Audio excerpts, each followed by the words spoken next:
त्यांना मुख्यमंत्री व्हायची इच्छा होती त्यावेळेला महाविकास आघाडीच्या प्रमुख नेत्याने सांगितलं की एकनाथ शिंदे फार ज्युनियर आहेत, त्यांच्या हाताखाली आम्ही काम करणार नाही, म्हणून एकनाथ शिंदे यांच्या बाबतीत विचार होऊ शकला नाही.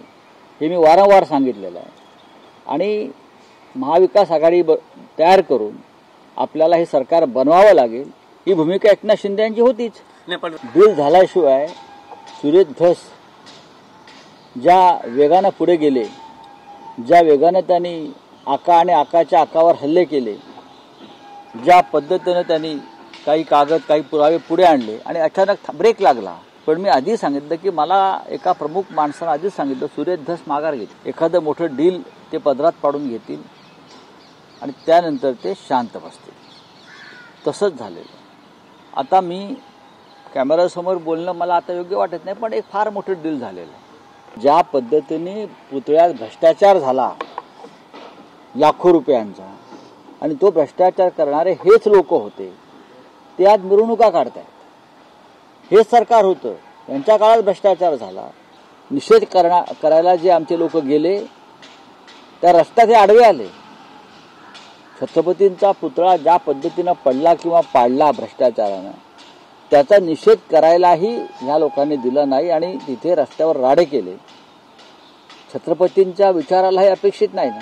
मग तुम्ही ज्यांच्या दावणीला धनुष्यबाणाचा मांडलेला आहे, चोरलेला, ते काय योग्य आहे का? रोज उठून तुम्ही दिल्लीला उठाबशा काढताय, रोज उठून तुम्ही दिल्लीला ज्या उठाबशा काढताय त्या बाळासाहेब ठाकरेंना, माननीय शिवसेना प्रमुखांना मान्य आहेत का? त्यांना आत्मचिंतनाची गरज आहे. त्यांना जर आत्मचिंतनाला कुठे जायचं असेल तर कामाख्या मंदिरामध्ये असेल किंवा अन्य कुठे जायचं असेल त्यांनी जावं आणि आत्मचिंतन करावं. आपण जी शिवसेनेबाबत म्हणजे मूळ शिवसेनेबाबत जी विधानं करतोय त्यात किती तथ्य आणि सत्य आहे? काँग्रेसच्या दावणीला शिवसेना कधीच कोणी बांधली नाही. उद्धव ठाकरे माननीय मुख्यमंत्री असताना सुद्धा त्यांच्या बैठकीतून अशा प्रकारचा अजेंडा लीक होत होता, प्रयत्न सुरू होता. आणि तेच लोक त्यांच्या सरकारमध्ये आहेत ना. फितूर इथे होते, तेच फितूर तिथे आहेत तुमच्या मंत्रिमंडळात, आणि फितूर त्यांचं काम योग्य प्रकारे करतायत. आधीच्या राज्यामध्ये सुद्धा ह्याच लोकांनी हेच उद्योग केले आणि आता सुद्धा फडणवीसांच्या सरकारमध्ये तेच फितूर सन्मानाची पदं घेऊन बसलेले आहेत आणि ती त्यांची भूमिका योग्य प्रकारे वठवतात. बोलू आम्ही लवकरच शिवसेनेचे सर्व नेते हे बीडला जाणार आहोत. सर्व नेते, मी एकटा नाही, सर्व. आमचं काल एक बैठक झाली, त्यात ठरलं की आपल्याला बीडला जायचं आणि त्यानंतर आम्ही गेल्यावरती माननीय उद्धव ठाकरे तिकडे येतील. पण आम्ही देशमुख कुटुंबाची भेट जाऊन घेणार आहोत, कारण आम्ही वाट पाहत होतो. आम्हाला असं वाटलं की ज्या पद्धतीनं सुरेश धस किंवा इतर सगळे प्रमुख लोक या विषयाला आवाज उठवतायत, वाचा फोडतायत, संघर्ष करतायत, पण हा सगळाच एक घोटाळा आणि घोळ होता आल्यामुळे आम्हाला असं वाटतंय की ही वेळ आहे की शिवसेनेला आता ह्या विषयात लक्ष घालावं लागेल.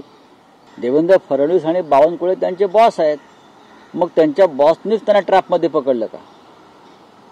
मुळात इतकं मोठं प्रकरण सुरू असताना त्यांनी ह्या विषयावर कोणाला भेटण्यासाठी जावं हे पूर्णपणे निराधार आणि चुकीचं आहे. ट्रॅपमध्ये कोण पकडतं कशाला आणि का पकडतील ट्रॅपमध्ये? ज्या क्षणी तिकडे आकाचे आका आले त्या क्षणी त्यांनी त्या बैठकीतून बाहेर पडायला पाहिजे होतं. त्याला नैतिकता म्हणतात.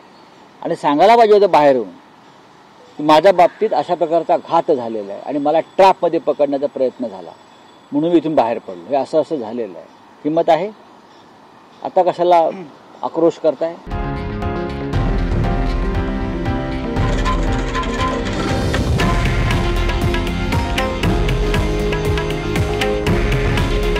हे आहे देशातील नंबर 1 न्यूज नेटवर्क आणि आपण पाहत आहात TV9 मराठी. काळजी तुमची, हित महाराष्ट्राचं.